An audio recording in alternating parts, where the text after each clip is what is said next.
Hey everybody, it's your old pal Boysie. Welcome. We're going to do a quick little intro to the drive-by videos that you're going to see loaded up now. I just picked up a fella in Houston who works as a restaurant manager, and we get to talk to him a little bit and find out what life is like with him. So stay tuned. Put your seatbelt on. It'll be fun. This is the Drive-By.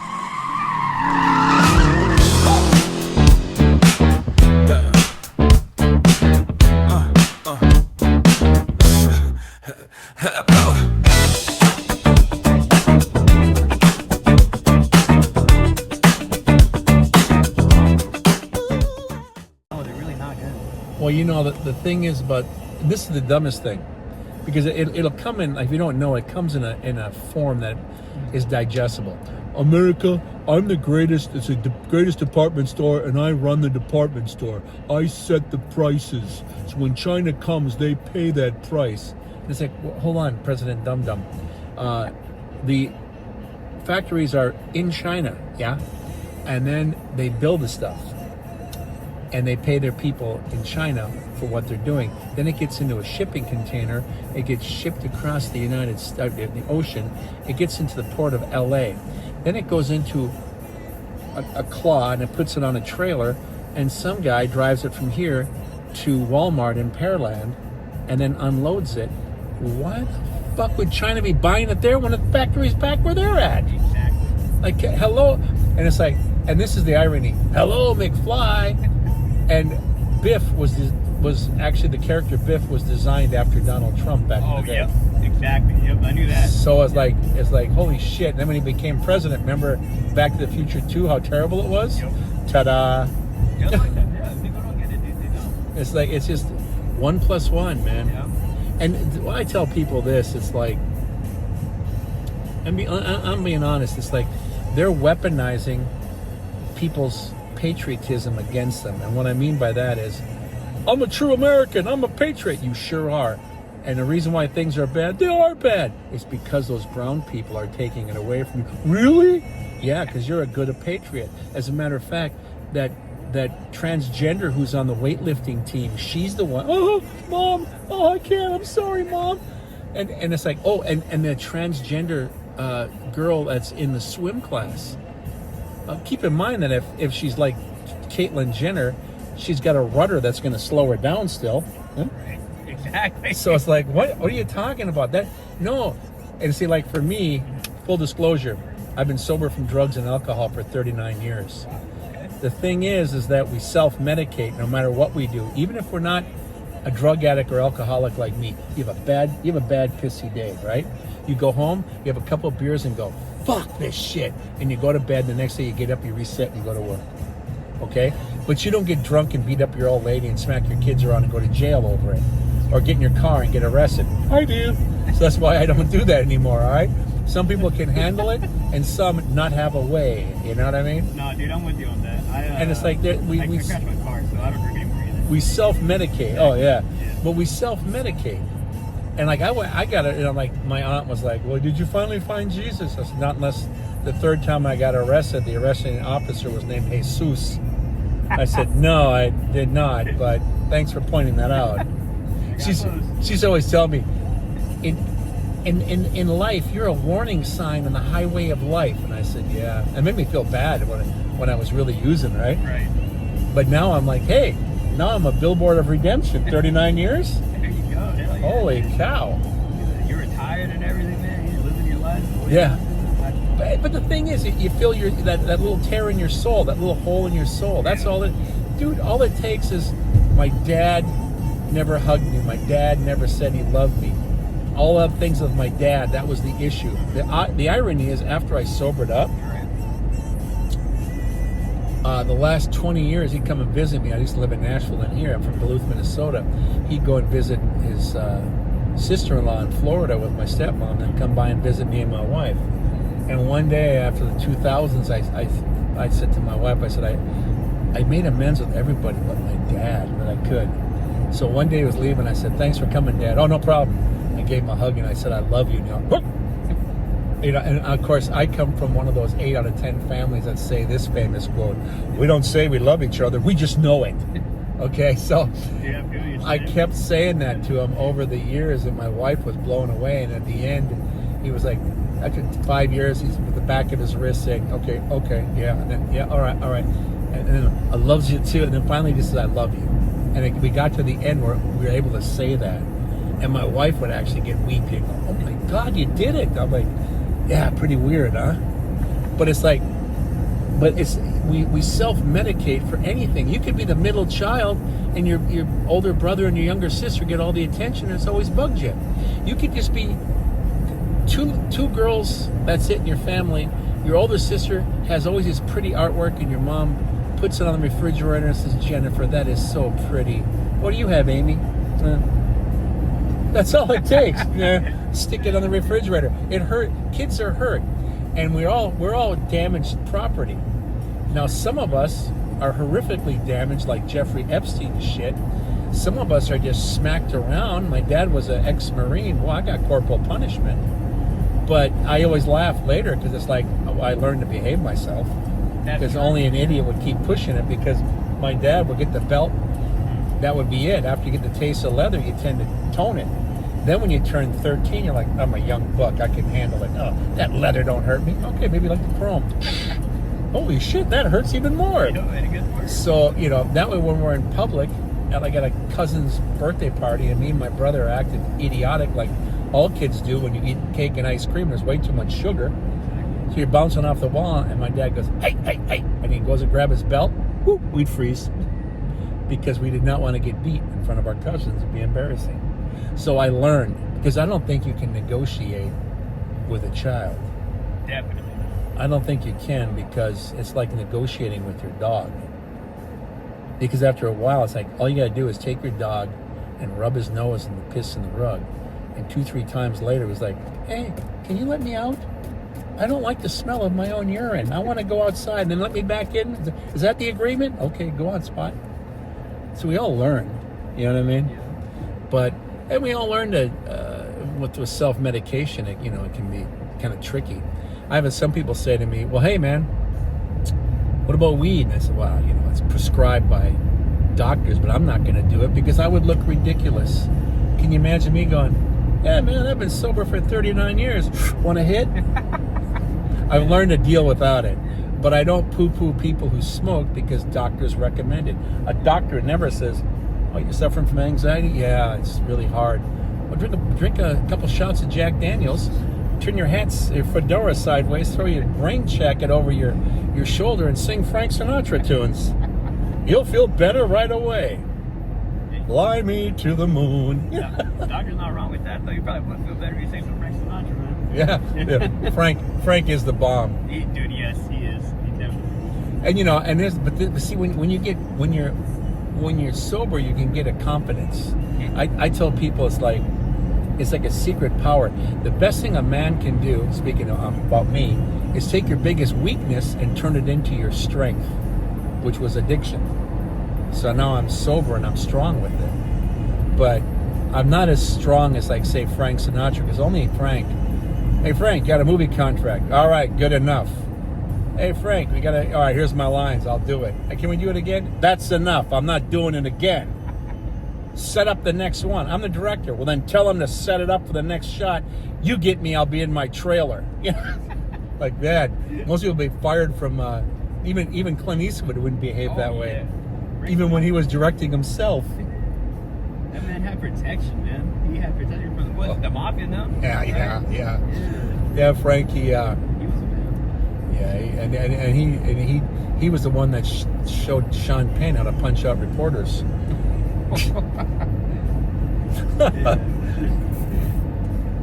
But we all deal with things differently. Yeah, no, you're not wrong about that. Yeah. A lot of people do use drugs though for alcohol. Sure. Yeah. If you're using it to self-medicate, you're going to probably get in trouble with it. And if you're like me, the only way you could slow me down was kink my funnel, and that still didn't work. So there's certain ones of us that are just like, all right, enough. Enough's enough. I'm the kind of guy that if you had a party this Saturday night, I would start priming the pump by Thursday. Oh, dang. Yeah, I'd come in 3 sheets of the wind right off the bat. So yeah, not. And people say to me now, "Do you go to parties now?" Yes, I do, but I go early because that way, if my friends are drinking and doing drugs, I'm with them at the beginning of the ride, and then pretty soon, when I get to that really lousy Bud Light commercial, what's that? That's when I leave, because at that point, I'm like, you're melting like a candle, and I can't understand an effing word you're saying. Exit stage right. But I would never come to a party. The party starts at 6 and I come at 9. No way I'd come that late. What's up, man? Oh shit, I gotta go. Yeah, I left the oven on, and there's a cat in it. You know, it's like I don't. I'm FM and you're AM radio. I'm not quite getting it. You're not coming in stereo, or as Steely Dan would say, no static at all. So now you're a manager. How long have you been managing? Oh man, most of my entire life now, since I was 16, 27 now. So you're like me, like a kid. You started in the restaurant business, Yeah. and you're in your lane. Yep. Yeah. Because you can't. You can become a truck driver, but then you get moved down the ropes. So you're at a certain level. You can only work your way up. Well, you see, I'm at that point in my life now where I'm thinking about like I want to do something more. You know. Like, Yeah. I'm tired of being in the kitchen. You know, like, don't get me wrong. Like I'm not trying to toot my own horn here, but I am good at it. You know. Like, Yeah. I don't find enjoyment from it anymore. Not the same enjoyment that I found whenever I was starting off. You know, like whenever you learn something new, you'd be like, damn, like I know how to do this now. Yeah. I can cook for myself. But now you're just like, I want something more out of life. Well, with me, you know, I worked in 2 fine dining restaurants in Duluth, Minnesota. My buddy said, "Hey, come work with me at Applebee's." What the hell's Applebee's? It's a corporate store at the mall. I hate the mall. Yeah, but you're not even going to be in the mall. What's a corporate store, dude? The restaurant I work at the 2 finest restaurants. Yeah, but you can't get any higher unless you marry their daughter. Okay, it's family-owned business, right? Corporate means you can go anywhere. You can transfer to Phoenix. I don't want to go to Phoenix. That's not the point, dum-dum. You can go anywhere. Then I became a trainer, and I opened and flipped over 55 Applebee's across the country and one in Europe. So then when I got off the road, I just got handed a store, and it was a training store. They made me a training store general manager, and I made my small fortune that way. But it was all I ever did. So I knew all the rules. I knew all the recipes. I was like a Harlem Globetrotter who could really play the game good. So I was just having fun. I was cutting up with everybody. And I would motivate people with humor. That's how you got to do it, honestly. I feel it. Yeah, joke around with them. And there's 2 things I think. Oh, you're the greatest boss. Oh, hold on a minute. Well, you're fun. You're over the top. It's fantastic. Yeah, I praise over the top, don't I? Yes. Guess what I discipline with? Over the top. You don't want to do that. If you think my stories of my old man, corporal punishment, I verbally corporal punish you. Yeah. So make sure you're on the good side, because I am Luke Skywalker and Darth Vader all in one. So it depends on what side you want to be on. Definitely don't want to be on Darth Vader's side. No. But I motivate a lot of people, and I promoted them that way, and it was fun, and that's all I ever did. But opening all those stores made it a gas. I got to see the United States. Yeah, dude, that's amazing. See, that's what I want to do too, man. See, and like you're in a corporate store though. Yeah, right? True. Or is it franchise owned? No, it's corporate. Okay. Yeah, it is corporate. And So they you are know. actually wanting to move me up to assistant general manager now. See, and then from there you might even be able to start. You can even talk to your area director and say, "Man, I'm really interested in helping open, because I always wanted to do a little training and go on the road, because they pay you, and they pay you per diem." And I'm like, I'm like a hillbilly the first time on the road opening for Led Zeppelin. You know, what's a per diem? Well, they're going to give you a check, okay, and it's just cash. What do you mean? It's a check. It's cash. No, you cash it, and you're going to get $1,500, but it doesn't go on you don't got to pay taxes. It's free. What? Yeah, it's for incidentals. Now, see, I've been sober, right? So I would send my money home to my wife, and then my crew would always go out and drink. I'd drive them to the bar, I'd shoot pool, have some fun, drive them home. I guess I was studying to be an Uber driver back then. And I got them home safe and sound, and that was always cool. And me not doing drugs or alcohol, some of the higher ups were really impressed with that, because the way I behaved, they're almost like, "My God, you're like Robin Williams on cocaine." I'm like, "Yeah, but I'm neither one." But I'm getting the message through. And then when we did franchise, they were like, they would call corporate and say, "We got to have this guy back. He's incredible." And whenever they did a a revamp or a resell of an existing franchise that would send me there for 2 weeks to a month and a half to get it back on track for the new owners, and that way the bottom line would flow quicker and they'd make their money. And of course, if they made their money, I was golden and they wanted me back. So it was pretty cool, and I knew all the rules, so I just, you know. Did you ever go back like permanently? That's how I got to Nashville, Oh, okay. because they had 18 stores. And I opened one and flipped one, and then there was like a franchise that owned it, and then I got pulled in by one of the area directors who was a good.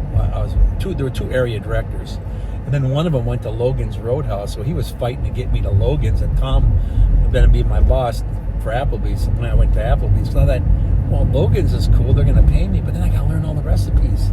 I already know Applebee's. It's like, why trade me when I know all the plays? So it's gonna, if I go somewhere else, I'm not going to be as confident. I have to make up for lost time. So why not just do what I already know? And they're going to grade me and pay me accordingly. So I might as well go with my stronger suit. That's true. Yeah. So that's why I stuck with them. You know. It's a smart move, honestly. The other one, you would have started from zero. You know, you got to prove yourself again. And then I got double humping just to get it working. It's like, no. Yeah, I didn't want to do it. And then they offered me more money. I'm like, oh, that's tempting, but no, it's not. It's gonna. I don't want to cram for the exam. Okay. See, that's them to me too. Because right now, my car broke down. Like, it's the car. It's been having issues, so I've been like Ubering. But this other job offered me more money, but I was like, I know Kava. You know, I know the recipes. I'm comfortable with the people there. You know exactly what I'm saying, Yeah, man. I do. I understand exactly what you're saying. You know, Why give yourself extra stress? Exactly. Yeah. It's like, I'm really fast with my feet. Okay, well, then tie your shoelaces together. Well, why would I do that? You know what I mean? Yeah. It's like, no, we're not going to do that. We're not doing No. it. Take what you know. Yeah, exactly. You know, and the bottom line is we all get graded, so you might as well get graded and get paid while you're at it. That's true. And you know, like people say to me, did you always want to be like a training store general manager? My staff, I'm like, no, but the jobs I wanted, they weren't taking applications. What was that? Rock star or movie star? And you know, then you end up getting a place, and your girlfriend looks at you and says, your couch has 2 bricks on her. Yeah, their leg's broken. What kind of a coffee table is that? It's a spool. No, we want a coffee table. Because all of a sudden your girlfriend doesn't want to embarrass herself in front of her girlfriends, and all of a sudden you find yourself buying Queen Anne chairs and special couches, and you're like, what? You got to feather your nest. Well, then you want to make sure you make as much money as you can.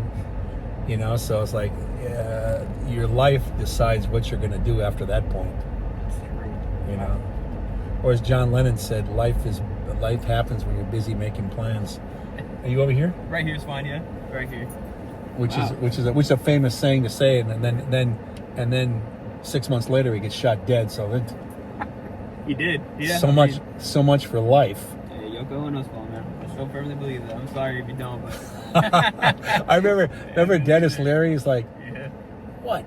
5 fucking bullets and not one hits Yoko, and I get 40 more years of. And I'm like, oh my god, he's beating up the widow. Holy shit! Oh man, that's fucking hilarious. Holy crap, dude. Man, dude, I appreciate this. That talk was awesome, dude. Honestly, that's what I needed. I'm not gonna lie to you. Well, I do appreciate that, brother. I appreciate what you do, because you and me are of the same ilk. So Yeah. I did what you did years ago. And maybe later on, 40 years from now, you'll be Ubering around going, hey, picking up another manager going, I know what you went through. Let me give you some wisdom. Yeah. Words of wisdom and Heck yeah. a few goofy stories. I love it, man. I appreciate that. All right, brother. Nice, Maybe brother. Next time I'll see you. I hope I see you again the next time I need a lift. Sounds good, man. Appreciate you. All right. And I appreciate what you do, because I know what you do is not easy. I know that for a fact. Yeah, you and I, we live the same life, man. Yep, we have the same fallen arches. Exactly. Thank you, bro. See you, brother.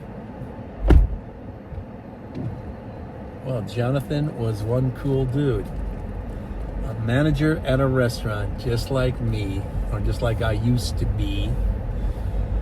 I still consider myself one, though, you know? It's kind of like a baseball player who's retired, you still consider yourself a ball player or a baller, as they say. Anyways, thank you for coming along on the drive-by. I hope you enjoyed Jonathan riding shotgun with us. Thank you so much. And it was funny because I got started and I forgot to hit the record like an old dipshit. I have a hard time with this technology stuff. It gets kind of hard sometimes. Oh, golly, I just get confused from time to time, but I'm glad you're able to put up with me, because shucks, I can really be a dum-dum.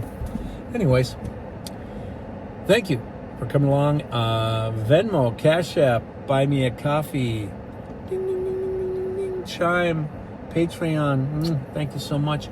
Thank you for hanging out with me. Thank you for meeting Jonathan, checking out another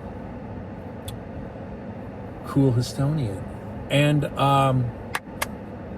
thank you for spending time with me, because your time is very valuable. I appreciate it. I really do. And the fact that you are spending time with me and helping me with the outreach program, wonderful. Thank you so much. I thank you from the bottom of my heart to the top of my soul. I see you.